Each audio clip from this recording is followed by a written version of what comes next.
Hey everyone, it's Denise Brown. I recently had an insight about habits versus priorities.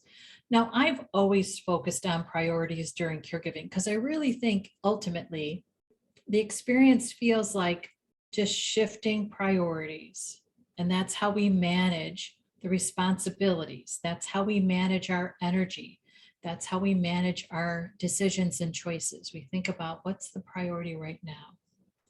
And I used to think I could have habits and priorities.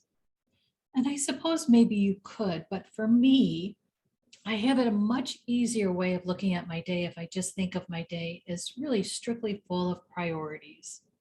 So, for instance, if I have a habit of taking a walk in the morning, first thing, and caregiving blows up my day and I can't get to that habit of taking a walk, I used to resent that I couldn't take that walk. I used to think, oh, I have to give up something else. Something else isn't going right for me because of caregiving. But if I think about it as priorities, then I think the priority is to be available during this crisis, and that's a good choice. And I also know I'll have an opportunity to shift to another priority as soon as I can. It's not neglecting a habit, it's taking care of my priorities in a way that allows me to continue to prioritize, including for my own self-care. Just feels like a more generous way for me to go about my day, feel more empowered by my choices. For some reason, habits just felt like concrete to me, whereas priorities feel more like a flow. I'm not stuck in habits, I'm flowing with priorities. In addition, if you know what your priorities are, you can communicate those. And if someone is waiting for you, if you know they're going to be the next priority, you can let them know, this is my priority right now. Thank you for waiting. You're next. It's just easier to think about priorities because it's easier than to communicate about your day with someone. And I do that with my parents. So they know it's a priority for me to swim. So they're totally on board, very supportive of it because I talk about how much I love it and how much of a priority it is in my life. I also think about a technique I started using in business that can maybe be helpful for us during caregiving.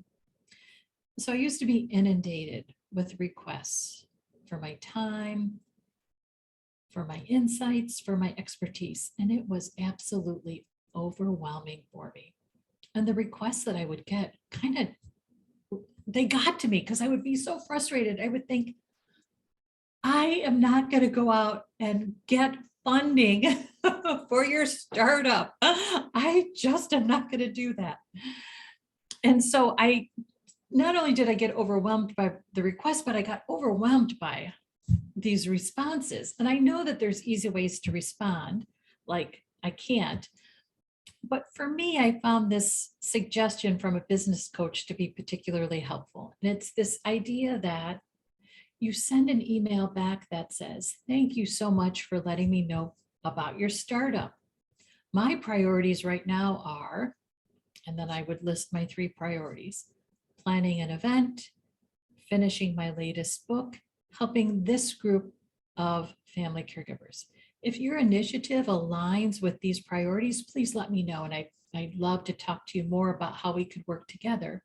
If not, I have to take a pass and wish you well. Now, maybe that's kind of a long-winded way of saying no, but I loved it. I loved it. I loved it. Part of the reason that I would have so much angst about saying no is because I would think, am I saying no to an opportunity? I didn't want to say no to an opportunity and regret it. So I would probably spend way too much time thinking about whether or not I should raise money to help a startup. I mean, crazy requests. Anyway, what happened is when I typed out my three priorities, I didn't worry about what I was saying no to. I just felt so good about what I was saying yes to. It was a yes to my three priorities. I would be like, oh my gosh, I'm not closing a door. I'm looking at three doors that are wide open right for me. And I'm going to focus on walking to them and walking through those doors and making the most of those opportunities. So in saying no, I just reinforced what I'm saying yes to. And it was really comforting to me. So you can think about applying that in your own caregiving situation or work situation or both. Okay, so what do you think? Habits versus priorities.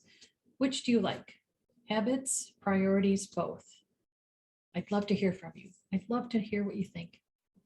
Okay, thank you so much. Bye-bye.